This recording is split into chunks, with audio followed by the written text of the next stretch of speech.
झूठ बोलकर तो मैं भी दरिया पार कर जाता हूँ। झूठ बोलकर तो मैं भी दरिया पार कर जाता हूँ, पर मुझे तो डुबो दिया मेरी सच बोलने की आदत ने। जी हाँ दोस्तों, नमस्कार। मेरे इस YouTube चैनल पे आपका स्वागत है।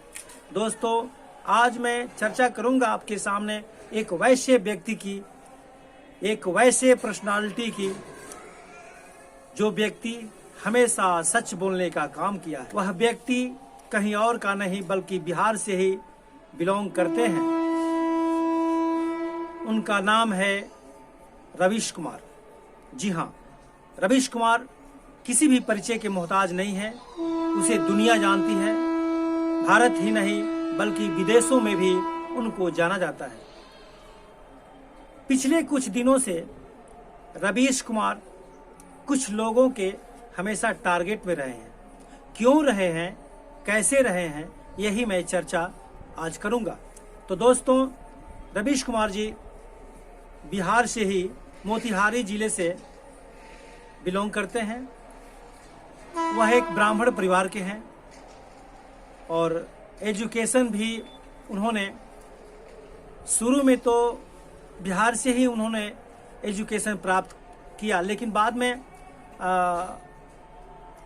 हायर सेकेंडरी पास करने के बाद स्नातक के लिए उन्हें दिल्ली जाना पड़ा और दिल्ली के विश्वविद्यालय से उन्होंने स्नातकोत्तर की पढ़ाई की।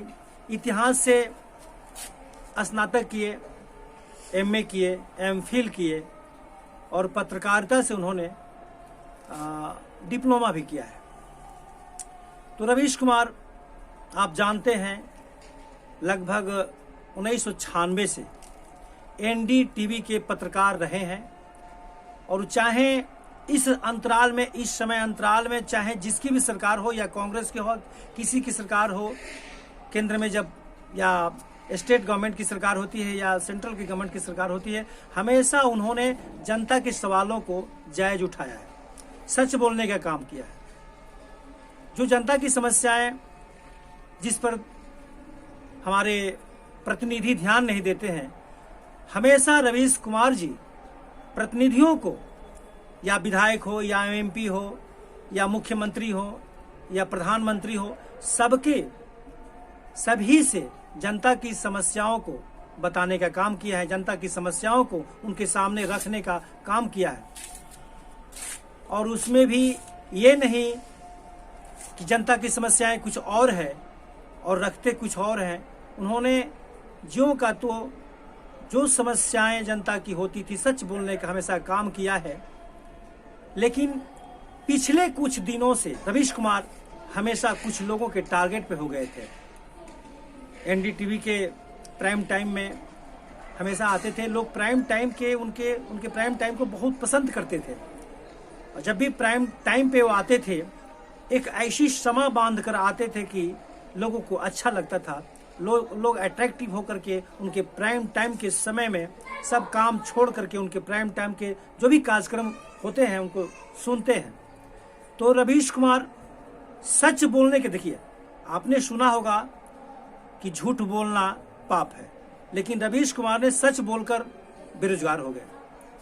अभी उनको, आप जानते होंगे, अगर पेपर पत्रिका अगर पढ़ते होंगे, समाचार देखे होंगे, तो आपको पता चला होगा कि रवीश कुमार जी को एनडीटीवी से इस्तीफा देना पड़ा। क्यों इस्तीफा देना पड़ा? कारण यह है कि बहुत पहले से उनको ट्रोल किया जाता था। कुछ ऐसे लोग हैं जो उनको ट्रोल करते थे, इसलिए कि वो सच बोलते थे, सरकार को आईना दिखाते थे, सरकार की कमियों को बताते थे कि सरकार में ये कमियां हैं। जो नफरत फैल रही है, नफरत किस कारण से फैल रही है, नफरत कौन कर रहा है, नफरत किसके द्वारा की जा रही है, इसी बात को वो सच के सच रख देते थे और जनता के सामने भी बताते थे कि सरकार जनता के लिए क्या कर रही है। महंगाई, बेरोजगारी, वादे, सरकार ने बहुत से वादे किए, लेकिन पिछले कुछ वर्षों से देखा गया युवाओं को 2 करोड़ नौकरी, 15 लाख रुपये। तो कोई भी सरकार जब भी आती है तो लोगों को ये इच्छा जगती है हमारी जनता को कि हमारे देश में बेरोजगारी दूर हो, हमारी रोजी रोटी की व्यवस्था हो, हम जो जीवन जी रहे हैं वो सुविधाजनक हो। तो इन्हीं सच्चाइयों को बताने के लिए रवीश कुमार को टारगेट किया जाता था कि आप सरकार की कमी को न गिनाएं, क्योंकि सरकार को कमी को गिनाएंगे तो वोट नहीं मिलेगा। इससे रवीश कुमार को ट्रोल किया जाता था। जब ट्रोल करने से भी बात नहीं बनी तो लोगों ने एक हमारे ही देश के हैं जो कि विश्व में उनका धनी में जिन्हें हम धनी सेठ कहते हैं, उनका बड़ा नाम है। हम लोग तो छोटे हैं, हम लोग क्या उनके नाम को ले सकते हैं, लेकिन ऐसा कहा जाता है कि विश्व में दूसरे पैदान पे हैं सेठ अडानी जी। तो इस तरीके से रवीश कुमार को टारगेट किया गया कि एनडीटीवी को ही खरीद लो। तो सेठ ने, भाई बहुत पैसा है उसके पास, सेठ के पास लगभग हमारे भारत की जितनी अर्थव्यवस्था है वो करीब करीब पहुंच चुके हैं। अब मैं इतने उनके पास धन है कि मैं गिन भी नहीं सकता हूं, आप भी नहीं गिन सकते हैं। मिलियन ट्रिलियन है उनकी संपत्ति। उन्होंने एनडीटीवी को खरीद लिया, लेकिन रवीश कुमार के जज्बात को, जमीर को वो नहीं खरीद पाए। कहा जाता है ना कि आप सच को नहीं खरीद सकते। रवीश कुमार हर त्याग कर दिए, बल्कि अपनी नौकरी से त्यागपत्र दे दिए, लेकिन उन्होंने सच बोलने की आदत को नहीं छोड़ी। आज रवीश कुमार ऐसे मजबूर हो गए सच बोलने के कारण कि आज उनको यूट्यूब चैनल पे